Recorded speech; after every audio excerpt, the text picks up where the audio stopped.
अस्सलामुअलैकुम स्टूडेंट्स, उम्मीद है आप सब के सब खैरियत से होंगे। क्लास 11 AQB पास पेपर वीडियो सॉल्विंग सीरीज की एक और वीडियो के साथ आपके सामने हाजिर हूं। मेरा नाम अरसलान शेख है और मैं आपका मैथ्स टीचर हूं। जो आज हम पास पेपर सॉल्व कर रहे हैं वो आपके पास है 2013 का सब्जेक्टिव। पिछले वीडियो में मैंने 2013 का एमसीक्यू सॉल्व किया था। आज मैं 2013 का सब्जेक्टिव सॉल्व करूंगा।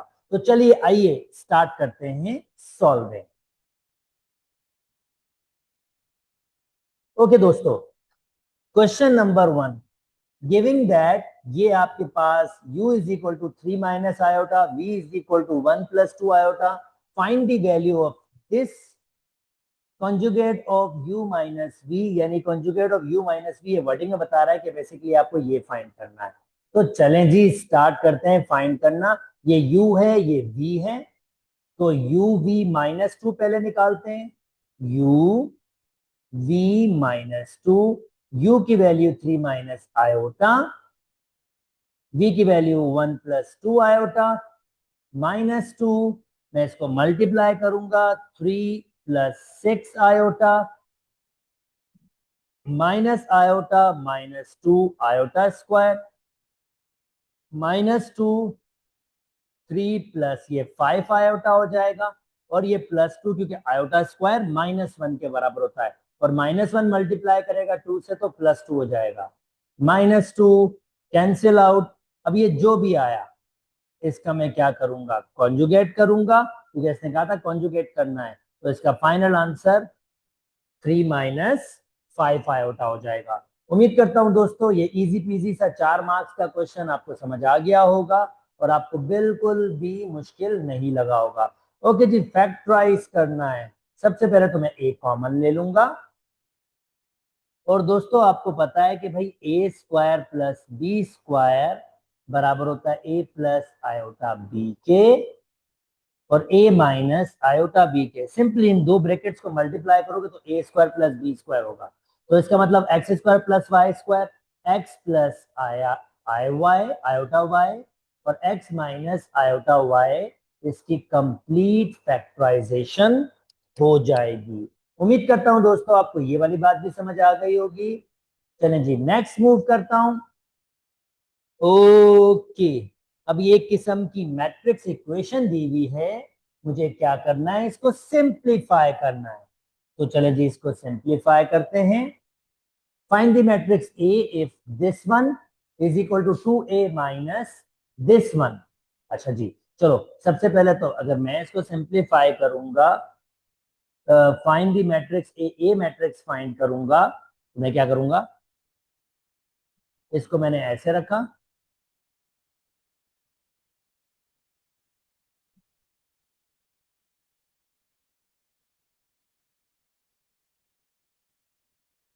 ओके।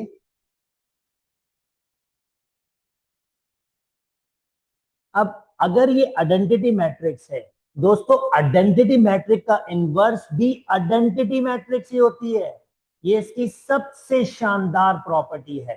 ओके, इसका मतलब प्लीज प्लीज प्लीज इसका इनवर्स निकालने मत बैठ जाइएगा कि भाई adjoint of A divided by determinant of A, बहुत लेंथी हो जाएगा, और आप निकालेंगे तब भी आंसर यही आएगा, 1 0 0 0 0 0 0 एंड 1। और जनाब अगर आइडेंटिटी मैट्रिक्स से कोई मैट्रिक्स मल्टीप्लाई करे तो वही मैट्रिक्स आ जाती है, बीच में ये माइनस था, वही मैट्रिक्स आ जाती है। तो ए ए ए ए ए ए ए ए माइनस 2a माइनस, किसी मैट्रिक्स को आइडेंटिटी मैट्रिक्स से मल्टीप्लाई करो वही मैट्रिक्स आ जाएगी, 101% वही मैट्रिक्स आ जाएगी। तो ये तो बहुत मजे की चीज हो गई। और दोस्तों अब मैं क्या करूंगा, अब मैं इस माइनस वाली मैट्रिक्स को यहां मूव करूंगा। ऑलरेडी कौन सी मैट्रिक्स मौजूद है यहां पर, जो मैट्रिक्स मौजूद है वो मौजूद है ए ए ए ए ए ए ए ए, और ये इधर आके प्लस हो जाएगी।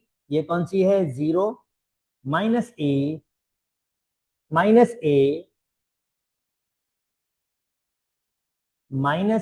0 माइनस ए माइनस ए माइनस ए माइनस ए माइनस ए और ये मत भूलिएगा ये किसके बराबर है? 2a के। अच्छा जी, अब ऐड करूंगा तो ए प्लस 0 ए प्लस माइनस ए तो 0, ए प्लस माइनस ए तो 0, क्योंकि प्लस माइनस माइनस 0 हो जाएगा। ए माइनस ए 0, ए प्लस 0 तो ए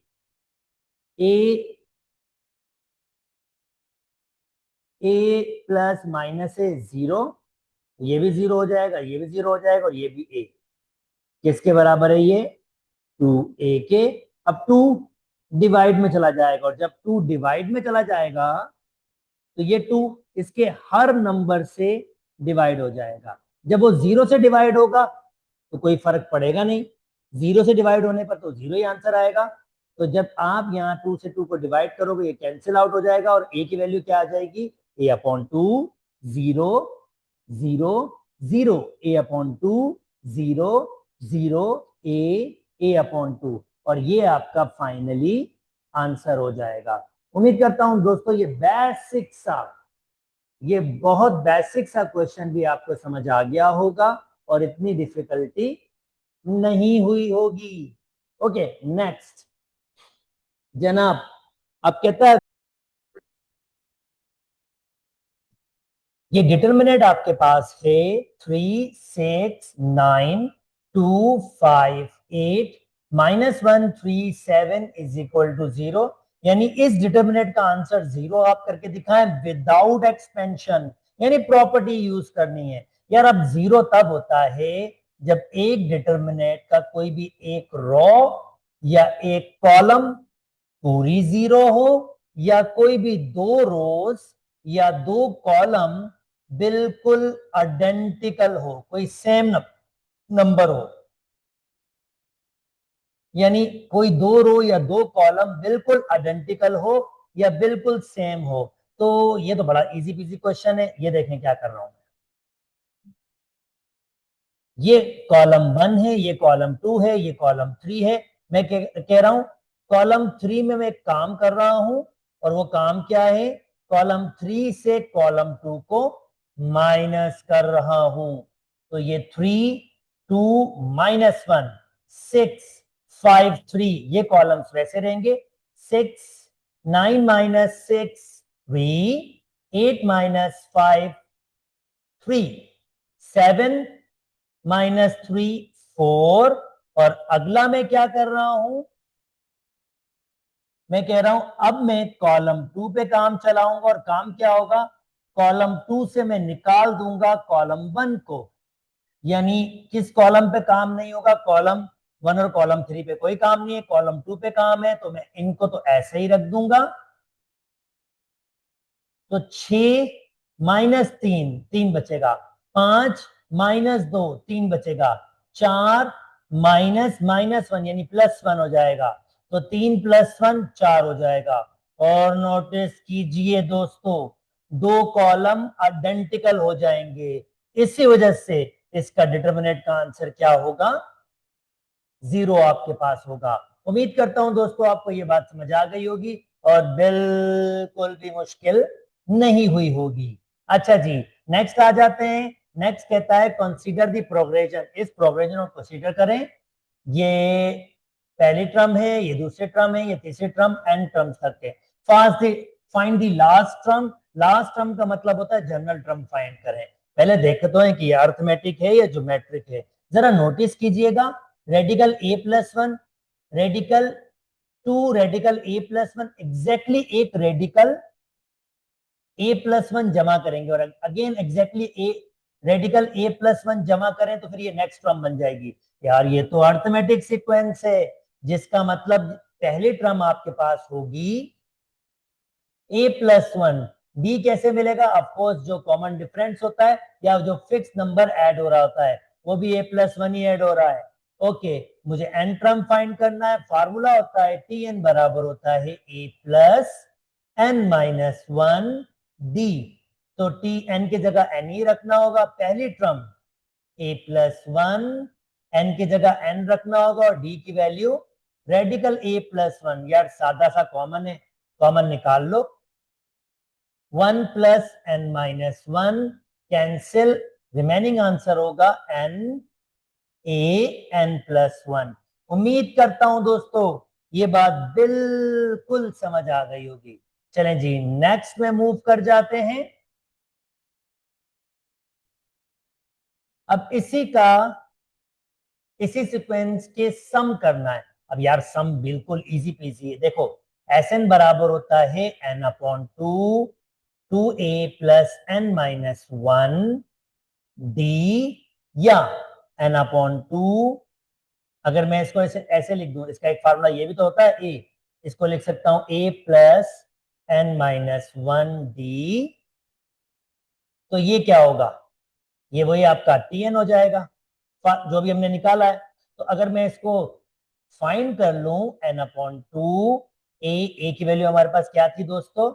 रेडिकल a+1, और tn अभी निकाला था n टाइम्स a+1, और इसमें से अगेन मैं सिर्फ n/2 ये रेडिकल a+1 कॉमन ले लूं। ये n/2 तो ऑलरेडी था हमारे पास, तो यहां बचेगा 1+n, और ये मेरा फाइनल आंसर हो जाएगा। उम्मीद करता हूं दोस्तों ये वाली बात भी आपको समझ आ गई होगी। चलें जी आगे मूव करते हैं। कहता अगर मैं a की जगह 3 दे दूं तो सम फाइंड करें। अब ये अभी हमने जो सम फाइंड किया था, ये सम, ये कह रहा है अगर मैं a की जगह 3 रख दूं तो ये सम फाइंड करके बताएं S10 कितना होगा। तो सिंपल सा इस फॉर्मूले में हमारे पास S10 निकालना है ना। ये Sn के लिए फार्मूला, तो n की जगह 10/2, a की जगह 3, 3+1 on 1+10, तो ये हो जाएगा 5, 3+1 4, 4 का रेडिकल हो जाएगा 2, तो 5 2s are 10, और ये 11 मल्टीप्लाई करेंगे तो आंसर आ जाएगा 110। उम्मीद करता हूं दोस्तों आपको ये बात भी समझ आ गई होगी और बिल्कुल बिल्कुल अंडरस्टैंडिंग हो गई हो। अच्छा जी नेक्स्ट। ओके जी, नेक्स्ट दुनिया में चलता हूं, ज्योमेट्रिकल सीक्वेंस की तरफ आ गया है। If the first three terms of a geometrical progression are this one, this one, this one, then find the sum of infinity of a series in term of a and r if a is equal to -5 and sum of infinity is this one। तो show करके दिखाएं कि equation को ऐसे भी बनाया जा सकता है। Easy PG. कैसे करेंगे? स्टार्ट करते हैं। ये मेरी a की वैल्यू है, और नोटिस करो अगर मैं इसमें r मल्टीप्लाई करूं तो मुझे नेक्स्ट टर्म मिलेगी। ज्योमेट्रिकल सीक्वेंस कौन सी सीक्वेंस होती है दोस्तों? एक फिक्स नंबर मल्टीप्लाई करके नेक्स्ट नंबर मिल रहा होता है। अर्थमेटिक सीक्वेंस में अगर फिक्स नंबर ऐड हो रहा होता है तो ज्योमेट्रिकल सीक्वेंस में एक फिक्स नंबर मल्टीप्लाई हो रहा होता है। यानी a/r को अगर r से मल्टीप्लाई करूंगा तो आंसर कितना हो जाएगा? a, और ऑफ कोर्स a को मल्टीप्लाई करूंगा r से तो आंसर आ जाएगा ar, थर्ड टर्म। यानी मुझे a की वैल्यू दी हुई है ये भाई साहब, और r की वैल्यू दी हुई है simply r, simply r multiply हो रहा है। और सम ऑफ इंफिनिटी का फॉर्मूला, सम ऑफ इंफिनिटी बराबर होती है a/1 माइनस r, a की वैल्यू a/r और r की वैल्यू 1 माइनस r। थोड़ा सिंप्लीफाई कर देता हूं, a r 1 माइनस r, ये r इसी से मल्टीप्लाई हो जाएगा, तो सम ऑफ इंफिनिटी बराबर हो जाएगा sum of infinity a/r 1 minus r। अच्छा जी, अब ये नेक्स्ट आइडिया क्या दे रहा है कि अगर आपके पास a की वैल्यू -5 हो और सम ऑफ इंफिनिटी इसके बराबर हो तो जनाब मुझे r को इस इक्वेशन में रिड्यूस करके दिखाएं। कर देते हैं। इसका आंसर क्या दिया है? 5/2 इक्वल टू के बाद एक आंसर क्या दिया है? -5 r -1। भाई कैंसिल कर रहा हूं यार, हाँ ठीक है ना। क्रॉस मल्टीप्लाई करेंगे, यहाँ 1 यानी -1, क्रॉस मल्टीप्लाई करूंगा यहाँ 1 बचा, तो ये हो जाएगा r 1 minus R is equal to 2 minus 1 जा minus 2 R minus R square minus 2, इन सबको वहां ले जाएं तो R square minus R minus 2 जो रिक्वायर था जनाब बना के दिखा दिया।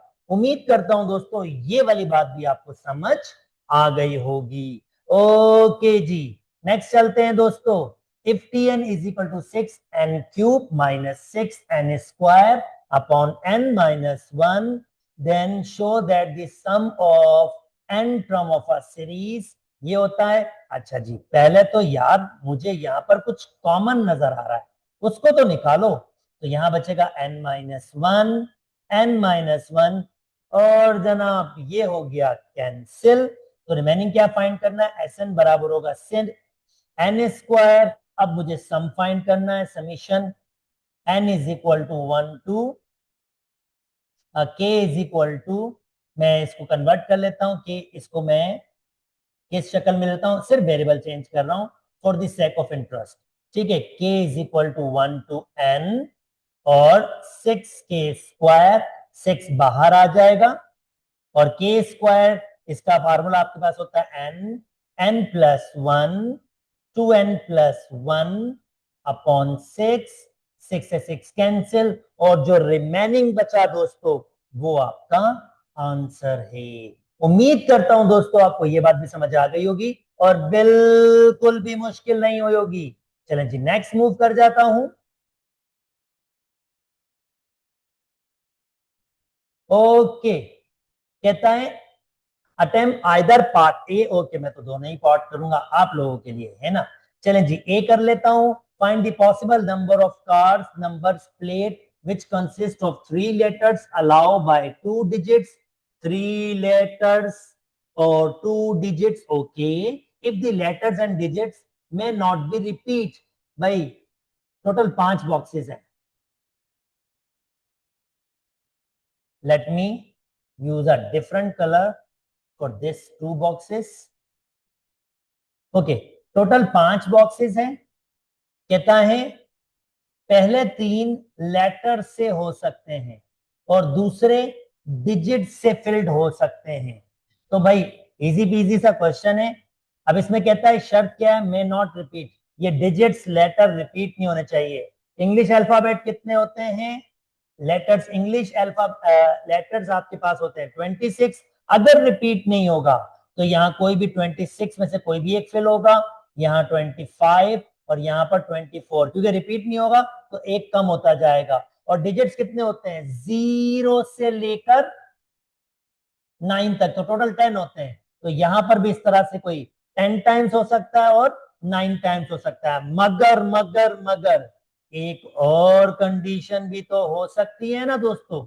अब वो कंडीशन क्या है, वो कंडीशन ये है, हो सकता है नंबर्स पहले आ जाएं और डिजिट्स अल्फाबेट्स बाद में आ जाएं, तो तब भी एक दफा यही कंडीशन होगी, यही कंडीशन होगी, मगर रिवर्स करके।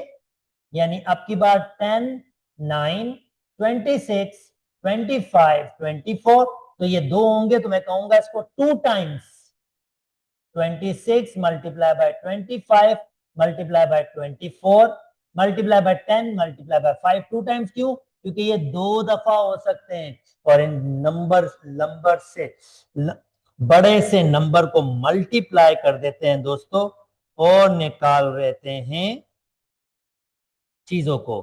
तो क्या करते हैं भैया, 2 multiply bye 26 multiply by 25 multiply by 24 multiply by 10 multiply by 9।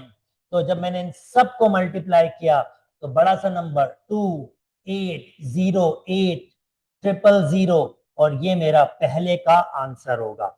दोस्तों एक और भी है, कहीं जाइएगा नहीं। अच्छा, सेकंड आपके पास क्या है, मे बी रिपीट। अब भाई यही कहानी होगी मे बी रिपीट की, मगर अब जब रिपीट होगा तो गेम क्या होगा, यहां पर एक छोटी सी चेंजिंग आएगी। अगर रिपीट होगा, वो चेंजिंग क्या आएगी, अब हर डिजिट रिपीट हो सकता है तो हर डिजिट 26 टाइम्स ही होगा, और हर हर अल्फाबेट रिपीट हो सकता है, तो हर अल्फाबेट 26 टाइम्स ही होगा, डिजिट भी 10 टाइम्स ही होगा।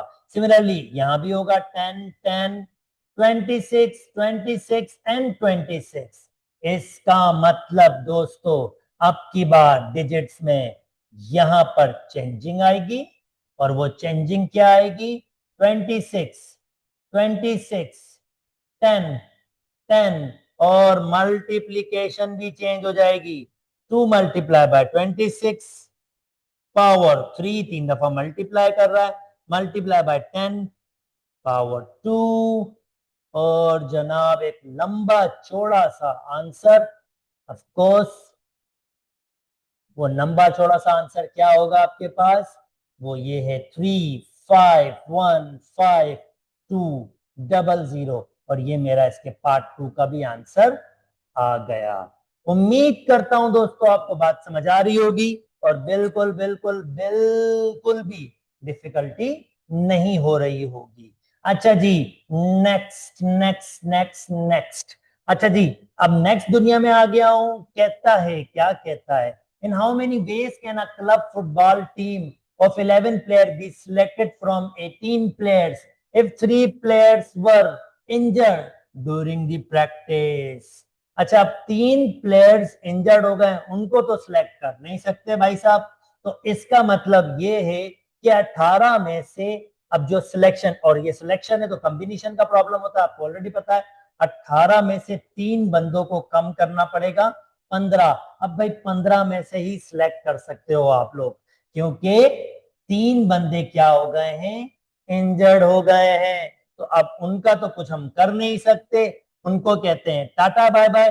तो 15 कॉम्बिनेशन 11, आपका आंसर आ जाएगा 1365, और ये मेरा आंसर होगा। उम्मीद करता हूं दोस्तों ये वाली बात भी समझ आ गई होगी।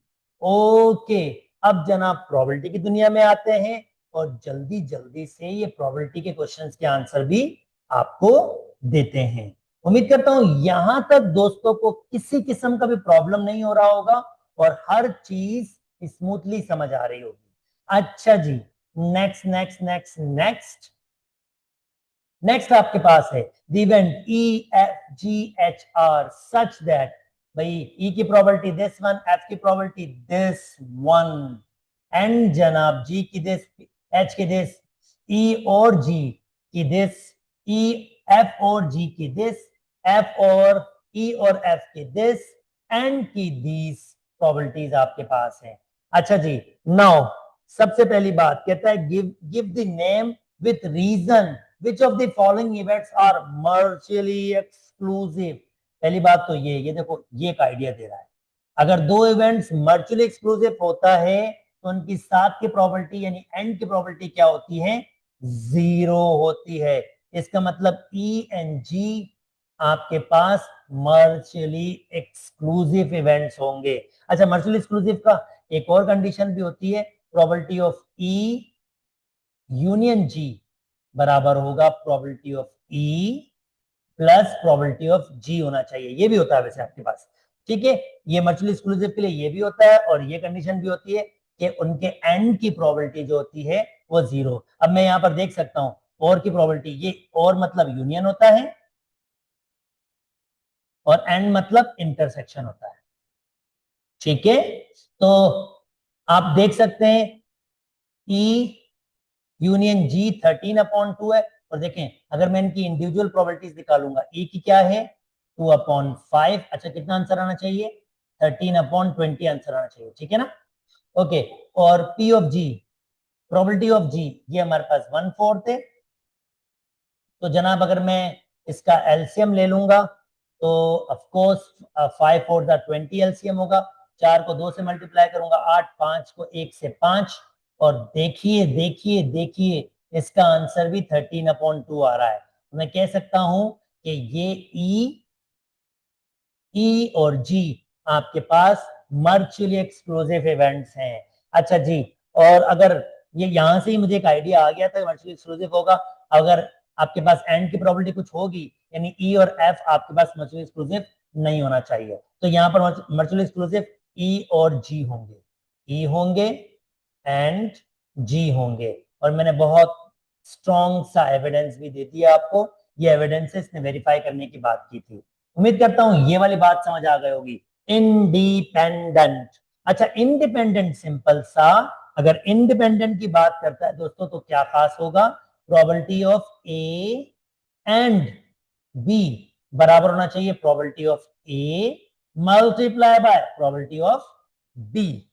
तो जनाब ई और जी तो आपके पास प्रोबेबिलिटी 0 है, तो इनको बाहर निकालते हैं। अब जरा इस दुनिया में आते हैं, ई और एफ को चेक करते हैं। तो ई और एफ ये इंटरसेक्शन ही होगा, तो ये है 1/15 प्रोबेबिलिटी ऑफ ई। अच्छा मैं अगर इसको ई और एफ कह रहा हूं, नाम चेंज कर देता हूं, ई intersection F, probability of E, probability of F, अब 1/15 probability of E 2/5 multiply probability of F 1/6। तो दोस्तों ये 1 टाइम्स और ये 3 टाइम्स, सो आई थिंक 1/15 और यहाँ 1 1 जा 1 5 3 जा 15। बिल्कुल जी मैं कह सकता हूं E और F जो हैं आपके पास इंडिपेंडेंट इवेंट्स हैं। तो ई और एफ इंडिपेंडेंट, और किसी के लिए आइडिया आपके पास इन्होंने नहीं दिया हुआ। अच्छा why the event F and G, F and G are not mutually exclusive, इसका आइडिया भी दे देता हूं भाई। F and G are not, अच्छा आई होप मैंने आपको इसका आइडिया दे दिया, इन दोनों के आंसर दे दिए, खाली वो दो ही होंगे। अब मैं नीचे आता हूं, ये कहता है यार बता दो क्यों एफ और एच म्यूचुअली एक्सक्लूसिव नहीं होंगे। Reason simple, probability of F union H, probability of F union H दिया हुआ है, ये आपके पास बराबर नहीं होगा probability of F plus probability of H. देखिए ये बराबर नहीं होगा, probability of F union H, ये यूनियन ही है, तो ये इसका आंसर है 13/18। प्रोबेबिलिटी ऑफ एफ आपके पास कितना दिया हुआ है 1/6, देखें बराबर नहीं होगा। और प्रोबेबिलिटी ऑफ एच दिया हुआ है 2/3, और अगर मैं इसको सिंप्लीफाई करता हूं तो इसका एलसीएम ही 6 आएगा जनाब, इसका तो एलसीएम ही 6 आएगा, ये वैसे ही रहेगा और ये 2 टाइम्स मल्टीप्लाई होगा 4, तो ये कितना हो जाएगा 5/6, जो बिल्कुल बराबर नहीं होगा 13/18 से। तो 13/18 बराबर नहीं है 5/6, इस वजह से ये आपके पास म्यूचुअली एक्सक्लूसिव नहीं है। उम्मीद करता हूं दोस्तों ये मजेदार सा क्वेश्चन भी आपको समझ आ गया होगा और बिल्कुल भी डिफिकल्टी नहीं हुई होगी। क्वेश्चन नंबर 6 अब करते हैं। क्वेश्चन नंबर 6 में आपके पास identify the series 1 + 1/1 factorial 1/2 whole square and this, identify करें इस सीरीज को as a binomial expansion, also find the sum, और फाइंड करें सम। अब ये identify the series as a binomial expansion, अगर आपके पास फार्मूलाज है याद है तो फार्मूला याद कीजिए, 1 + nx + n-1/2 factorial x square, और इस तरह चलता जाएगा। और ये जो पूरी एक्सप्रेशन थी ये किसके बराबर थी 1 + x पावर n के, तो ये कहलाती है बाइनोमियल एक्सपेंशन। ठीक है, अब मुझे इसको आइडेंटिफाई करना है और इसमें से मुझे इनको जमा करना है, यानी इन सबको जमा करने के लिए या इन सबको जमा करने के लिए मुझे क्या करना होगा कि ये जमा इसके बराबर है। अगर मैं x और n की वैल्यू फाइंड कर लूं तो मैं इन सब का जमा फाइंड कर सकता हूं। तो देखिए मैं x और n की वैल्यू कैसे फाइंड करता हूं, 1 1 के बराबर है, nx किसके बराबर है इसके, तो n x बराबर होगा 1/1 फैक्टोरियल, 1 1 फैक्टोरियल 1 के बराबर होता है, 1/1 तो ये 1 हो जाएगा, और 1/2 का स्क्वायर ये हो जाएगा 1/4, तो ये सिंपल अल्फाज में 1/4 ही होगा। और इसमें से मैं x की वैल्यू निकाल रहा हूं, थोड़ी देर में रीजन दूंगा कि मैंने x की वैल्यू क्यों निकाली, थोड़ी देर में आपको इसका आइडिया आ जाएगा। ये मेरी पहली equation. Similarly second, n minus one upon two factorial x square, n minus one upon two factorial x square, ये किसके बराबर है? 3/2 फैक्टोरियल, 3/2 फैक्टोरियल 2 के बराबर ही होता है, और 1/2 पावर 4, 1 का पावर 4 और 2 का पावर 4 हो जाएगा 16। ओके जी, अब ये x की जगह यहां वैल्यू पुट करूं, बिल्कुल सही। x की वैल्यू क्यों निकाली दोस्तों? क्योंकि यार अगर n निकालता तो दो जगह पुट करना पड़ता, x निकाला तो बस एक जगह पुट करना पड़ेगा।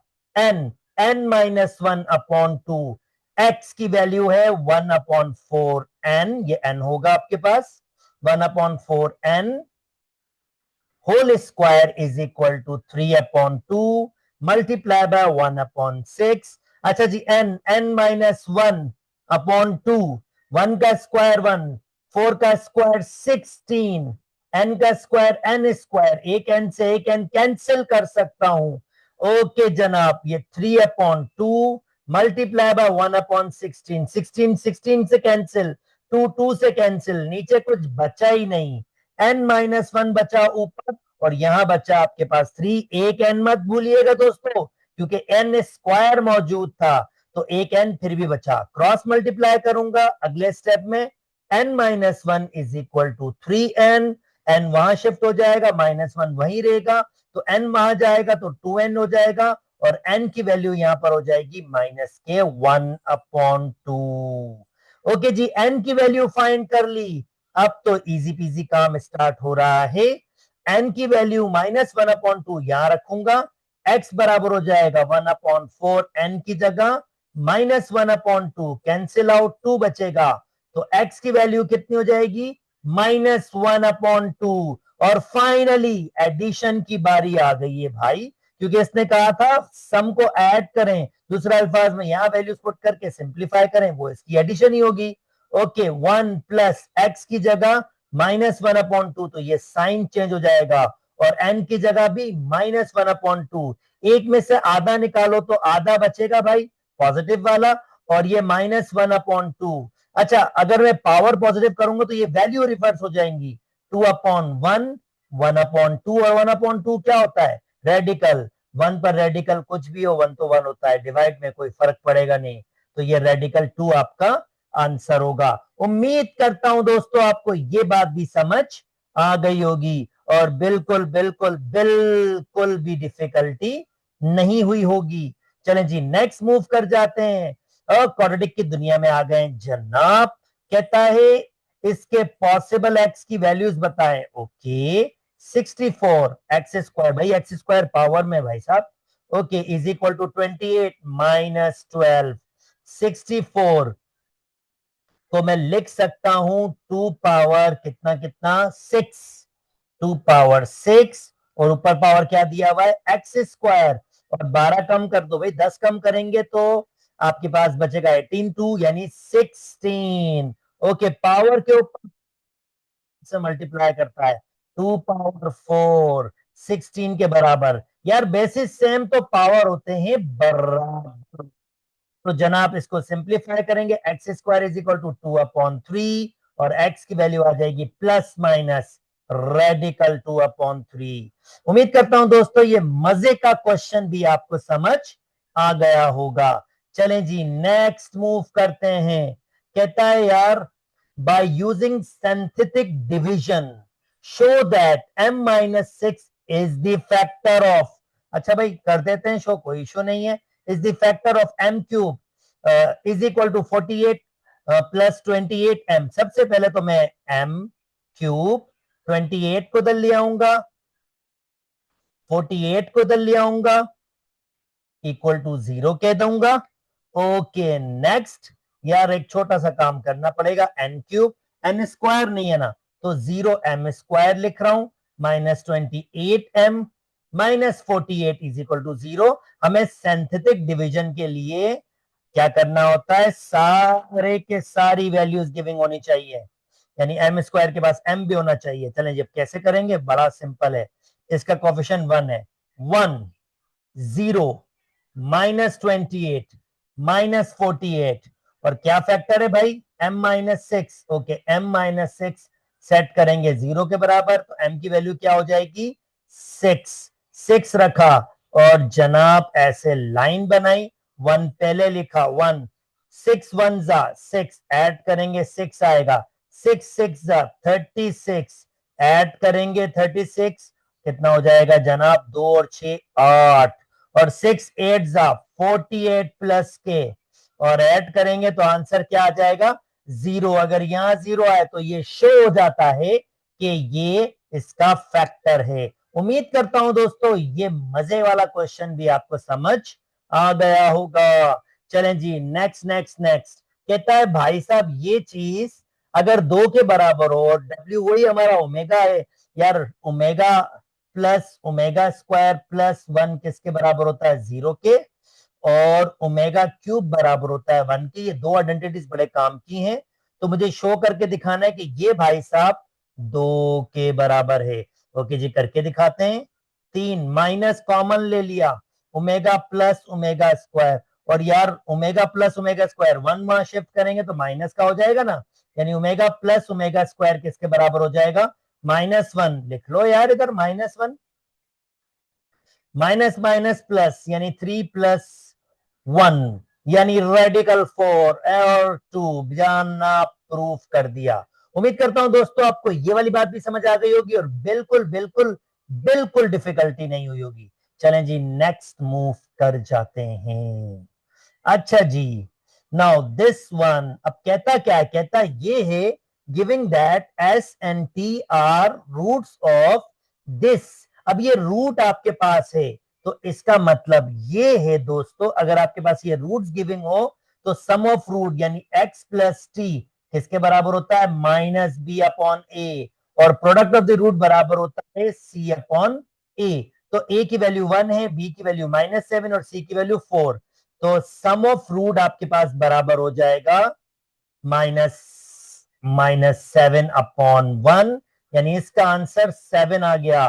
दोस्तों s प्लस टी कहीं भी नजर आए उसकी जगह लिख दो 7। Okay H T product of the root किसके बराबर होता है c/a 4/1 यानी कि सिंपली 4। जहां मुझे ये s प्लस टी और एस टी नजर आया तो वहां 7 और 4 तो मैं फटाफट लिख दूंगा। अब आते हैं इस क्वेश्चन की तरफ सिंप्लीफाई करते हैं। दोस्तों यहां लेता हूं LCM radical T radical S दोनों आएगा रेडिकल एस रेडिकल एक्स से मल्टीप्लाई होगा। जब दो रेडिकल्स मल्टीप्लाई होते हैं तो ये मैंने ऐसे रख दिया रेडिकल टी से मल्टीप्लाई होगा तो मैंने ऐसे क्योंकि ये इससे मल्टीप्लाई होगा। भाई दो रेडिकल मल्टीप्लाई हो रहे हो तो मैं उनको एक रेडिकल में मल्टीप्लाई रख सकता हूं। सिमिलरली यहां भी मैं ऐसा करूंगा और जनाब नीचे भी मैं ऐसा ही करूंगा। ओके नेक्स्ट एस एस से मल्टीप्लाई होगा एस स्क्वायर तो square radical cancel S T T से multiply T square square radical cancel T upon radical T S. मैंने कहा था जहां भी देखें एस प्लस टी 7 और जहां देखें टी एस 4 और जनाब फर्दर सिंप्लीफाई करूंगा तो 7/2 क्योंकि 4 का रेडिकल होता है 2। उम्मीद करता हूं दोस्तों ये वाली बात भी समझ आ गई होगी और बिल्कुल डिफिकल्टी नहीं हुई होगी। दोस्तों ये वैल्यूज याद रखिएगा एस प्लस टी बराबर है 7 के और एस टी बराबर है 4 के। ऐसा क्यों कह रहा हूं क्योंकि नीचे भी एक क्वेश्चन है यार। चलो इसको सिंप्लीफाई करते हैं 1/s 1 से मल्टीप्लाई 1/s 1/x -1/t से मल्टीप्लाई -1/st 1 1 जा 1 st जा st। ओके -1 से मल्टीप्लाई -1 इससे मल्टीप्लाई तो ये हो जाएगा प्लस के 1/t। अब ये ब्रैकेट है आपके पास इसको मैं सिंप्लीफाई कर रहा हूं और अब देखें सिंप्लीफाई जरा स्मार्टली कीजिएगा जल्दबाजी नहीं चाहिए। इन दोनों को एक साथ रख रहा हूं 1/s प्लस 1/t -1/st -1 और यार मुझे याद है s प्लस टी किसके बराबर बिल्कुल सही 7 के बराबर और एस टी किसके बराबर होगा 4 के बराबर बिल्कुल सही। अब मैं इन दोनों का एलसीएम ले लूंगा एस टी एलसीएम आएगा टी इसके पास जाएगा एस इसके पास। ओके, एस टी ऐसे ही रखा, -1 सबकी वैल्यू मौजूद है।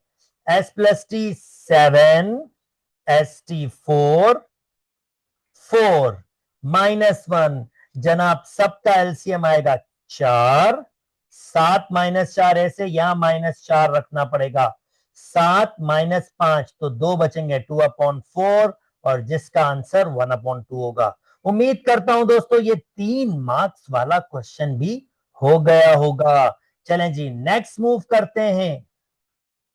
1 मिनट जनाब, 1 मिनट जनाब, 1 मार्क्स का एक और क्वेश्चन बनाया है। 1/x -1 1/t। भाई थोड़ी देर पहले सॉल्व किया था, इसका आंसर था 1/2 -1। आधे में से 1 निकालेंगे, आधा तो बचेगा मगर नेगेटिव का। 1 मार्क्स को बता दिया भाई, इसका आंसर -1/2 होगा। उम्मीद करता हूं दोस्तों ये बात भी समझ आ गई होगी।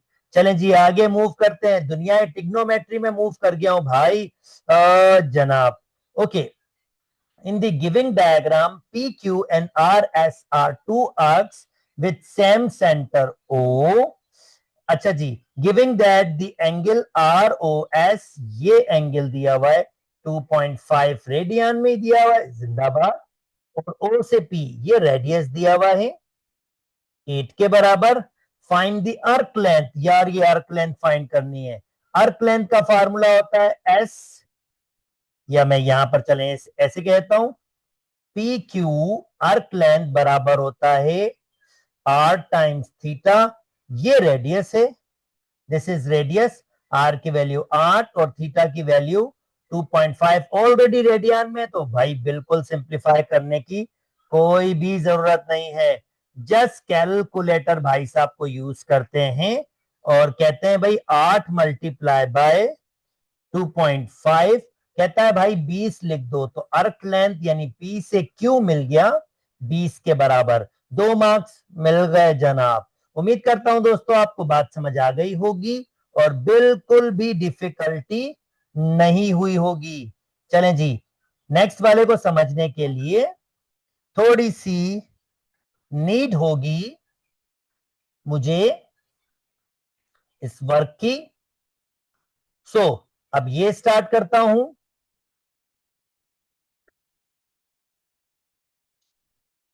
Giving that the arc length RS and the area of a sector ORS are arc length RS, ये arc length RS and the area of a sector ORS, ORS यानी ये पूरा एरिया भाई। आर एक्स अर्क length कितनी दी हुई है 25 के बराबर, और area of a sector ORS कितना दिया हुआ है 175। ठीक है, अब कहता है O से S यानी radius of a bigger sector, radius of a bigger sector, ये भी रेडियस है, of a bigger sector find करना है। अच्छा भाई, अर्क लेंथ का फार्मूला अभी बताया था, S is equal to R theta. R theta तो 25 किसके बराबर हो जाएगा आर थीटा के, ये मेरी पहली इक्वेशन हो गई।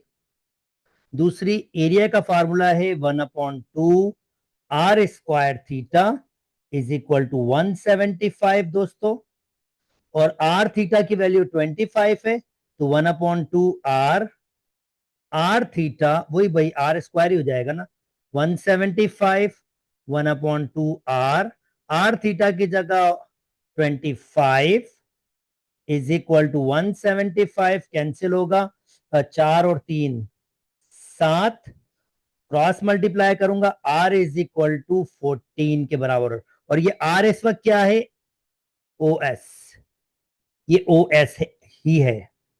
सो आर आपके पास ओ एस ही है। सो ओ एस की लेंथ कितनी हो जाएगी 14 आपके, क्योंकि इसमें जो रेडियस है वो ओ एस या ओ आर है, दोनों एक ही बात है, दोनों एक ही बात है, दोनों रेडियस है। उम्मीद करता हूं दोस्तों आपको बात समझ आ गई होगी और इसमें भी डिफिकल्टी नहीं हुई होगी। डिफाइन रेडियन, अब रेडियन को डिफाइन करना है, दिस इज आल्सो इजी बीजी। भाई रेडियन क्या होता है? 1 radian is the measurement of a central angle. 1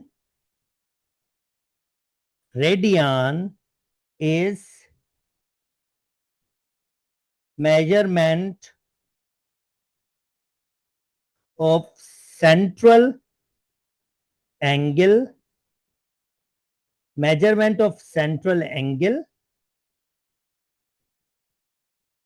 whose arc length is same as the radius, whose arc length is same as radius. अब इसका मतलब क्या है यार? बिल्कुल बेसिक सा मतलब है यार. डेफिनेशन थी तो डिफाइन करना था, इसलिए डिफाइन इसको जरा प्रॉपरली किया है. लैंग्वेज अब डायग्राम से समझा रहा हूं. जो रेडियन होता है ये थीटा, ये थीटा आपके पास एक रेडियन कब होता है? एक रेडियन कब होता है? जब रेडियस और आर्क लेंथ दोनों की लेंथ बराबर हो, तो ये एक रेडियन के बराबर होता है. यानी जब रेडियस और आर्क लेंथ बराबर हो तो जो थीटा बनता है वो एक रेडियन के बराबर होता है, और यही मैंने आपके पास लिखा है. और एक रेडियन का यूनिट, एक रेडियन बराबर होता है 180 अपॉन पाई के. यानी एक रेडियन बराबर होता है 180 अपॉन पाई के. ये इसका डिग्री कन्वर्जन है. तो अब ये क्या कह रहा है कि भाई 0.8 रेडियन को कन्वर्ट करना है. 0.8 अगर रेडियन को कन्वर्ट करना है इन टर्म ऑफ थीटा, तो एक रेडियन बराबर होता है 180 अपॉन पाई. तो जनाब मैं क्या करूंगा,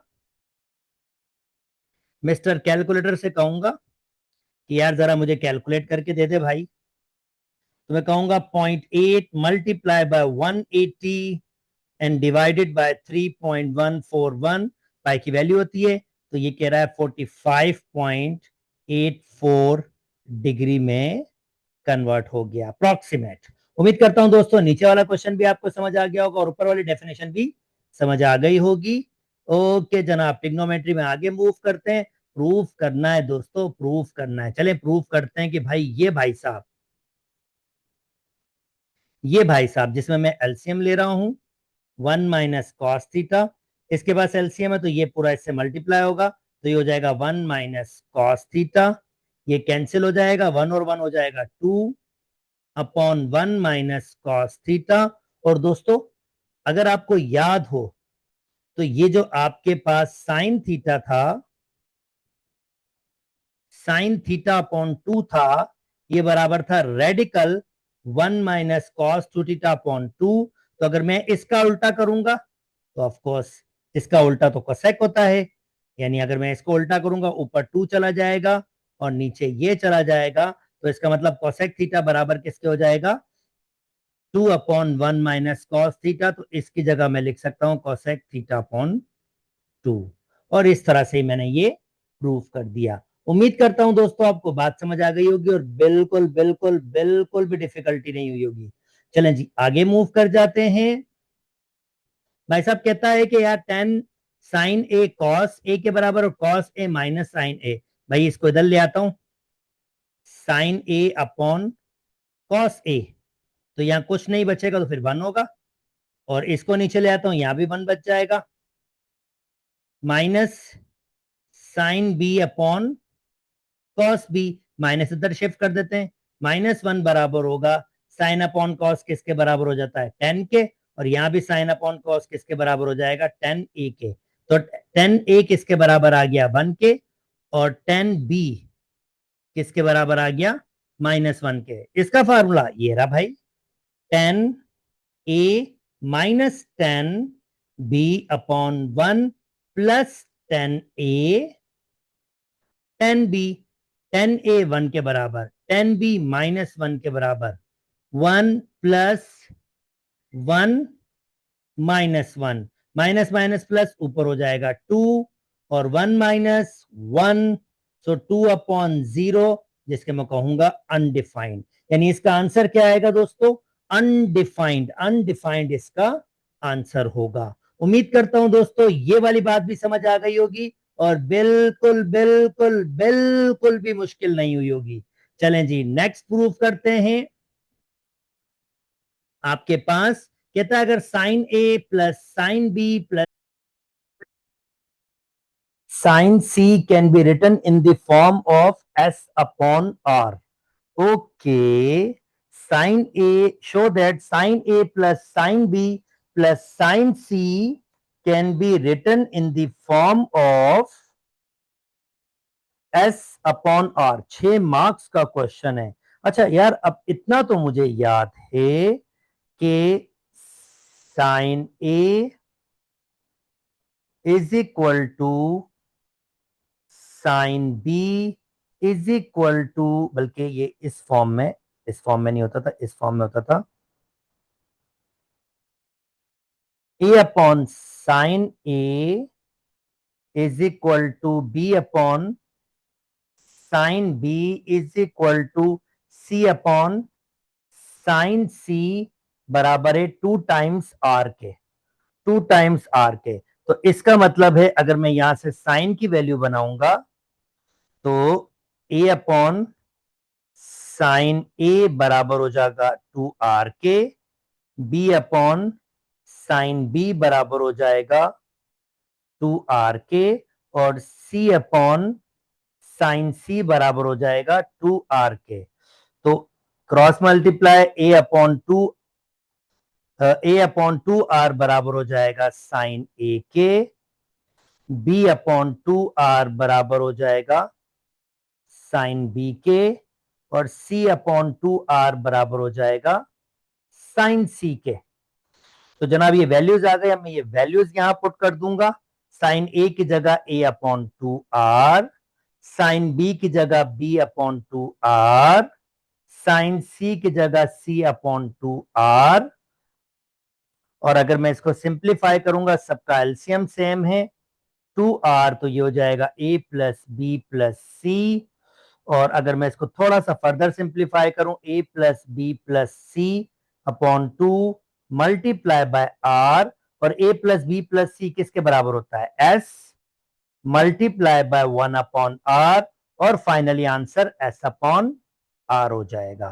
तो उम्मीद करता हूं दोस्तों ये वाला क्वेश्चन भी आपको समझ आ गया होगा और बिल्कुल बिल्कुल बिल्कुल भी डिफिकल्टी नहीं हुई होगी। चलें जी, नेक्स्ट मूव कर जाते हैं। Use Hero's formula, right Hero's formula. अब हीरोज फार्मूला होता है एरिया ऑफ अ ट्राइंगल के लिए,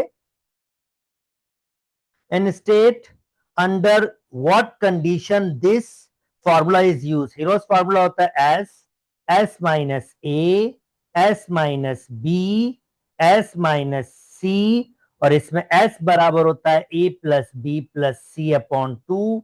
सेमी पैरामीटर होता है आपके पास, और हम कब यूज करते हैं? when three sides three sides of triangle is giving। जब 3 sides of a triangle giving, तो एरिया ऑफ अ ट्राइंगल के लिए हम हीरोज फार्मूला यूज करते हैं। उम्मीद करता हूं दोस्तों ये वाली बात भी समझ आ गई होगी। ओके, जल्दी जल्दी आगे मूव करते हैं। यहां पर कहता है अगर एक ट्राइंगल है, जल्दी से ट्राइंगल बना लेते हैं दोस्तों।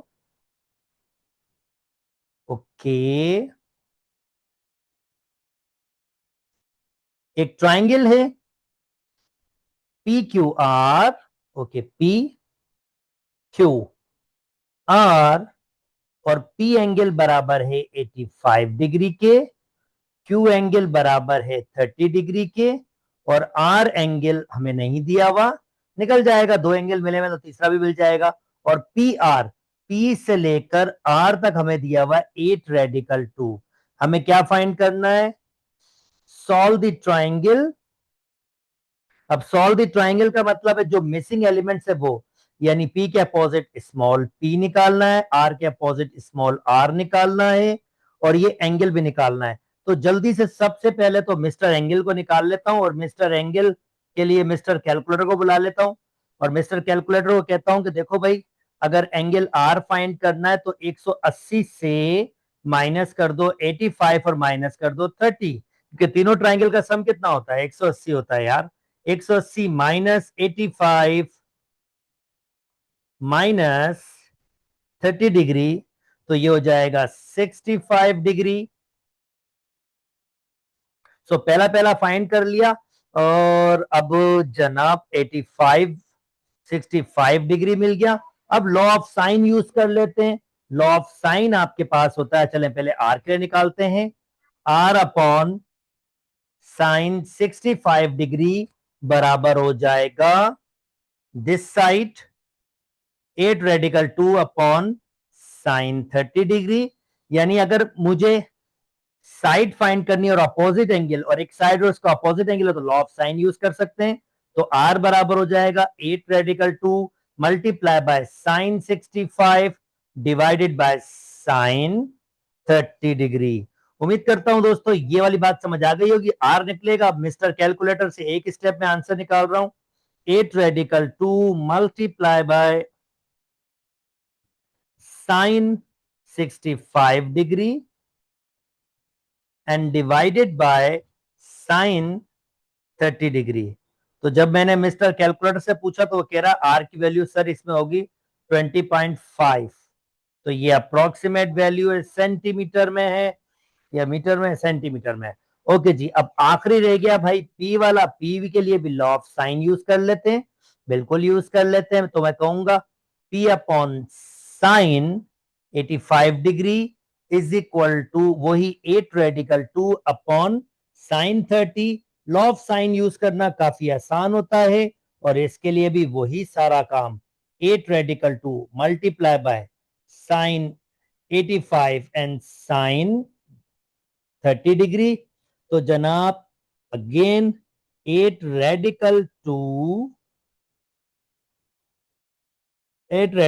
2 multiply by sine 85 degree and divided by sine 30 degree. तो जनाब इसका आंसर आ रहा है 22.54। उम्मीद करता हूं दोस्तों ये वाली बात भी बिल्कुल बिल्कुल बिल्कुल समझ आ गई होगी। अच्छा जी, आगे मूव करते हैं दोस्तों। ये हमने सारी चीजें इसकी फाइंड कर ली। कहता है find the area of a giving reason shown in diagram. भाई सबसे पहले तीसरा एंगल निकाल लेता हूं। तो मिस्टर एम एंगल को निकाल लेता हूं, जो 180 माइनस 65 माइनस 70 डिग्री है। तो 180 माइनस 65 माइनस 70 डिग्री, यानी आंसर आपके पास होगा 45 डिग्री। और अगर आपके पास एरिया फाइंड करना हो दोस्तों, और एक साइड गिविंग हो और तीन एंगल, तो फार्मूला होता है area of a triangle L M N half जो साइड है उसका स्क्वायर करें, मल्टीप्लाई साइड के अपोजिट जो एंगल है उसका साइन, अपोजिट एंगल 45 है उसको डिवाइड में रखें, और बाकी जो एंगल है उनको आप ऊपर उसके मल्टीप्लाई कीजिए साइन करके, साइन 70। ये बेसिकली उसका फार्मूला है। और मिस एक स्टेप में इसका आंसर निकाल देता हूं। 110 का square multiply by sine 65 multiply by sine 70 and then divided by sine 45। तो जनाब इसका एरिया तो लंबा चौड़ा सा आ रहा है 7286.71। उम्मीद करता हूं दोस्तों आपको बात समझ आ गई होगी। सेंटीमीटर स्क्वायर होगा ये। ओके, उम्मीद करता हूं दोस्तों आपको ये बात समझ आ गई होगी, और बिल्कुल बिल्कुल बिल्कुल भी मुश्किल नहीं हुई होगी। और जनाब उम्मीद है कि ये लास्ट होगा। नहीं जी, सेकंड लास्ट है जनाब। चलें जी, अब इसको सिंप्लीफाई कर लेते हैं। क्या कहता है, find the general solution. Okay जनाब, करके दिखाते हैं इसको भी। फिर एक साइन वहां पर, साइन दोनों में कॉमन है, और कॉस यहाँ पर कॉस मल्टीप्लाई होगा। चलें सिंप्लीफाई कर लेते हैं भाई। दो साइन और साइन से मल्टीप्लाई होगा तो 2 sign square X plus 2 × 4 sine x cos x plus sine x, और ये हो जाएगा 4 साइन एक्स कॉस एक्स, यहां मल्टीप्लाई कर रहा हूं, plus cos x plus 2 sign square x. ये तो भाई जिंदाबाद तरीके से खत्म हो गया। ओहो जनाब, ये भी खत्म हो रहा है। अच्छा जी, अब यहां बचा साइन एक्स, यहां बचा कॉस एक्स, बस। इतना बड़ा सा क्वेश्चन इतना छोटा हो गया। हाँ, सब कुछ कैंसिल हो गया भाई, बिल्कुल, ये भी कैंसिल हो गया। Sine X is equal to cos X, और अगर मैं स्क्वायरिंग बोथ साइड कर दूंगा तो साइन स्क्वायर एक्स बराबर हो जाएगा cos square x, for the sake of finding solution. और जनाब साइन स्क्वायर एक्स, इसको लिख सकता हूं 1 minus sign square x, sign square x को इधर ले आऊंगा तो 2 साइन स्क्वायर एक्स हो जाएगा, is equal to 1 sine square X is equal to 1/2। अब ये साइन स्क्वायर एक्स 1/2 हो जाएगा दोस्तों। अब इसका मतलब ये है कि मुझे अब रेडिकल लेना होगा, और इसने जनरल सॉल्यूशन की बात की, ठीक है, रेडिकल लेना होगा। तो साइन स्क्वायर एक्स पे रेडिकल लिया, प्लस माइनस 1/2 पे भी रेडिकल, तो साइन एक्स की दो वैल्यूज आ गई, एक आ जाएगी रेडिकल 1/2 और दूसरी साइन एक्स की वैल्यू आ जाएगी माइनस के रेडिकल 1/2। अच्छा, जब जनरल सोल्यूशन निकालना है, इजी पीजी वाला गेम है यार, this is really easy PG. मुझे रिमेनिंग मिटाना होगा ताकि मुझे थोड़ी स्पेस मिल सके। उम्मीद करता हूं ये इतना मुश्किल नहीं लगा होगा और आसान ही होगा क्वेश्चन। हाँ, ट्रिकी बनाया है थोड़ा बहुत, सीआरक्यूज मजेदार बनाने की कोशिश की है, और कोशिश की है कि स्टूडेंट्स को तंग कर सकें। पर उम्मीद यही है दोस्तों कि मेरी एक्सप्लेनेशन आपको समझ आ रही होगी। अच्छा जी, अब इसका क्या मतलब है भाई? देखें, साइन एक्स दिया हुआ है 1/2 के, तो साइन पॉजिटिव, अब क्वाड्रेंट पे आ जाएं, CAST। साइन अगर आपको पॉजिटिव चाहिए तो आप लिखेंगे x is equal to sine inverse 1/2। तो मिस्टर कैलकुलेटर को बुलाने का टाइम हो गया है। मिस्टर कैलकुलेटर, मुझे बताइए कि शिफ्ट साइन इनवर्स 1/2 की वैल्यू क्या होती है? तो जनाब वो कह रहे हैं भाई ये 45 डिग्री, 45 डिग्री होती है। ओके, पर यार ये तो फर्स्ट क्वाड्रेंट में पॉजिटिव होता है, ठीक है, मगर सेकंड क्वाड्रेंट में भी साइन पॉजिटिव होता है, तो इसका मतलब इसकी दो वैल्यूज हो सकती हैं। तो दो वैल्यूज हैं। अब जनरल सॉल्यूशन तो मैं इसको लिखूंगा आपके पास, बिल्कुल लिखना सिखाऊंगा, पर दूसरी वैल्यूज निकाल लेते हैं। अब दूसरी वैल्यू सिंपल यार, सिंपल है भाई, साइन 180 माइनस थीटा किसके बराबर होता है? पॉजिटिव साइन थीटा के। यानी अगर साइन 45 डिग्री है, क्योंकि साइन 45 1/2 के बराबर है ना, तो एग्जैक्टली 45 यहां रखेंगे, यानी 45 माइनस करेंगे तो 135 डिग्री होगा। साइन 135 डिग्री भी किसके, ये साइन 45 1/2 के बराबर है, क्योंकि मैं ऑलरेडी बता चुका हूं भाई, साइन अगर मैं यहां पर 45 रखूंगा तो 1/2 है, तो इसका मतलब साइन 135 भी आपके पास, यानी 180 से आपने माइनस किया 45, साइन 135 भी आपके पास 1/2 के बराबर है। अच्छा जी, ये दो आंसर आ गए। अब इसका जनरल सोल्यूशन कैसे लिखते हैं? बहुत ही आसान है। आप कैसे लिखेंगे? आप लिखेंगे 45 डिग्री प्लस 360 के, ये जनरल सॉल्यूशन लिखने का तरीका होता है। और के बिलोंग्स टू आपके पास कहा क्या होता है? के बिलोंग्स टू आपके पास इंटीजर होते हैं, इंटीजर पॉजिटिव भी हो सकते हैं और नेगेटिव भी। एक और सॉल्यूशन भी है आपके पास जो है 135 डिग्री प्लस 360 के, ये दो सॉल्यूशन हो गए। भूलिएगा नहीं दोस्तों, ये नेगेटिव वाला भी है जो थर्ड एंड फोर्थ क्वाड्रेंट में आपके पास है, तो थर्ड एंड फोर्थ क्वाड्रेंट को भी तो संभालना है। तो उसके लिए कैसे करेंगे? उसके लिए भी कुछ ऐसा ही वर्क होगा। देखें कितना स्मार्टली वर्क करता हूं।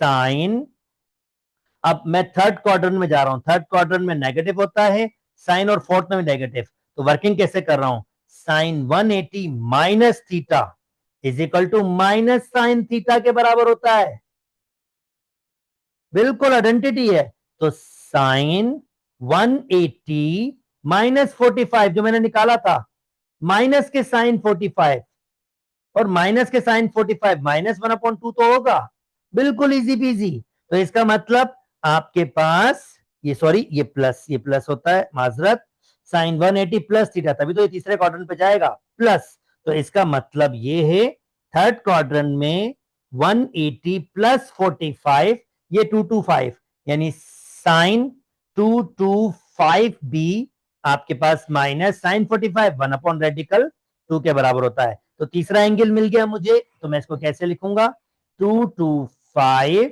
प्लस 360 के, ये मेरा तीसरा सोल्यूशन आ गया। थोड़ी सी मुझे इसको स्पेस चाहिए होगी तो मैं इसको मिटा देता हूं, और देखें फोर्थ के लिए मैं कैसे काम करता हूं दोस्तों, बिल्कुल यही तरीका फोर्थ के लिए भी यूज करूंगा। अब फोर्थ के लिए आइडेंटिटी कौन सी यूज करूंगा, साइन 360 माइनस थीटा बराबर होगा माइनस के साइन थीटा, और sine 360 minus 45 is equal to minus sine 45, 360 minus 45, तो 360 minus 45 315, 315 degree is equal to minus sine 45 1/रेडिकल 2, नेगेटिव आंसर। तो ये मुझे मेरा फोर्थ आंसर भी मिल गया, जिसको मैं कैसे लिखूंगा, 315 प्लस 360 के, और इन सब का सॉल्यूशन कर दूंगा, यूनियन कर दूंगा, और इनको एक सेट में लिख दूंगा, तो ये मेरा इसका जनरल सॉल्यूशन होगा। उम्मीद करता हूं दोस्तों आपको बात समझ आ गई होगी, और ये टेक्निकल सा मुश्किल सा बड़ा सा क्वेश्चन भी समझ आ गया होगा और मुश्किल नहीं लगी हुई होगी। अच्छा भाई, अब ये कहता है साइन की दो ट्रांजिटिव प्रॉपर्टीज, इतनी सारी यूज तो करा था ट्रांजिटिव प्रॉपर्टी, एक मैंने कहा 180 माइनस थीटा, तो ये बराबर होता है साइन थीटा के, और एक और यूज कर लेता हूं, चलो साइन माइनस थीटा बराबर होता है माइनस के साइन थीटा, बहुत सारी हैं, कोई भी यूज कर लो ट्रांसलेशन प्रॉपर्टीज में, ये भी है ये भी है आपके पास, दो तो उसने मुझसे कहा था दो, तो मैं दो लिख दिया। अच्छा जी, नाउ उम्मीद करता हूं ये वाली बात भी समझ आ गई होगी। चलें जी, नेक्स्ट एंड द लास्ट, जनाब ठीक ठाक मेहनत करवाई है इन्होंने मुझसे, ठीक है जी, कॉस और माइनस के पाई/2, तो मैं लिखूंगा, अब ये पाई/2 मतलब पाई की जगह आप लिखेंगे 180 डिवाइडेड बाय 6, तो इसका मतलब ये हो जाएगा माइनस के 30 डिग्री, इसका मतलब क्या होता है, माइनस के 30 डिग्री, और 2 पाई/3 ये 120 डिग्री होता है, यानी दो को मल्टीप्लाई करेंगे 180 से और डिवाइड करेंगे 3 से, तो ये 120 डिग्री है, ये 90 होता है, और ये माइनस के 360। तो मिस्टर कैलकुलेटर कॉस पे लिख दो मुझे माइनस के 30 डिग्री, तो मुझे बता रहा है आंसर आ रहा है 0.866। जनाब मिस्टर कैलकुलेटर कॉस पे लिख दो 120 डिग्री, तो आंसर आ रहा है माइनस के 0.5। मिस्टर कैलकुलेटर कॉस 90 डिग्री, तो वो कह रहा है 0 के बराबर, और मिस्टर कैलकुलेटर कॉस माइनस के 360 डिग्री, तो वो कह रहा है 1 सर 1। ओके, पहला कंप्लीट किया, 2 मार्क्स मिल गए। कहता है find the period domain and range of cos x/2।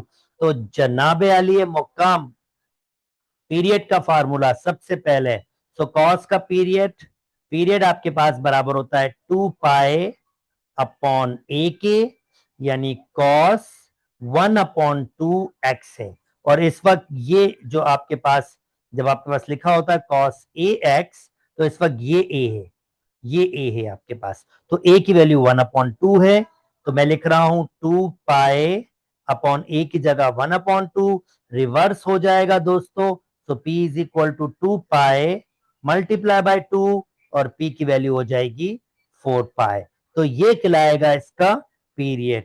उम्मीद करता हूं दोस्तों ये वाली बात भी समझ आ गई होगी। ओके, डू मैन मतलब मैं एक्स की कौन सी वैल्यूज यहाँ पर पुट कर सकता हूँ? यार मैं तमाम वैल्यूज पुट कर सकता हूँ, जो भी एक्स की वैल्यू चाहूंगा यहाँ पुट करूंगा, एक आंसर आ जाएगा। इसी वजह से इसकी डोमेन आपके पास पूरी रियल नंबर होगी। हाँ जी, अब रेंज की बात आती है। अब देखें बेसिकली हुआ क्या है, अगर आपको ऑलरेडी पता होगा, ये आप जो कॉस फंक्शन होता है वो ऐसे ड्रॉ होता है।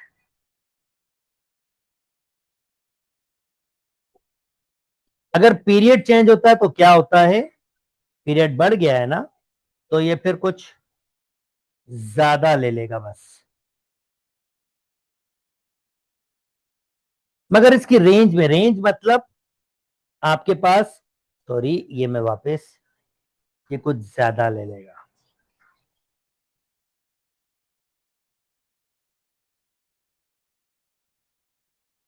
मगर इसकी रेंज में कोई फर्क नहीं पड़ेगा, वो रेंज आपके पास -1 से 1 ही होगी, यानी -1 से 1 ही आपके पास रेंज होगी। रेंज में कोई भी फर्क नहीं पड़ेगा, तो इसी वजह से इसकी जो रेंज होगी वो -1 से 1 तक होगी, जिसको हम ऐसे भी लिखते हैं या आप ऐसे भी लिख सकते हैं। तरीके बहुत सारे हैं। y की वैल्यू होती है रेंज, तो ऐसे भी लिख सकते हैं कि y की वैल्यू 1 और -1 के दरमियान है। तो बहुत सारे तरीके हैं डोमेन और रेंज के लिखने के। तो उम्मीद करता हूं दोस्तों ये वाली बात भी समझ आ गई होगी।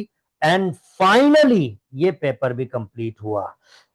दोस्तों अगर मेरी वीडियोस पसंद आ रही है तो मेरे चैनल को लाइक कीजिए, सब्सक्राइब कीजिए और दोस्तों के साथ शेयर भी कीजिए। अपना बहुत बहुत बहुत ख्याल रखिएगा। अल्लाह हाफ़िज़।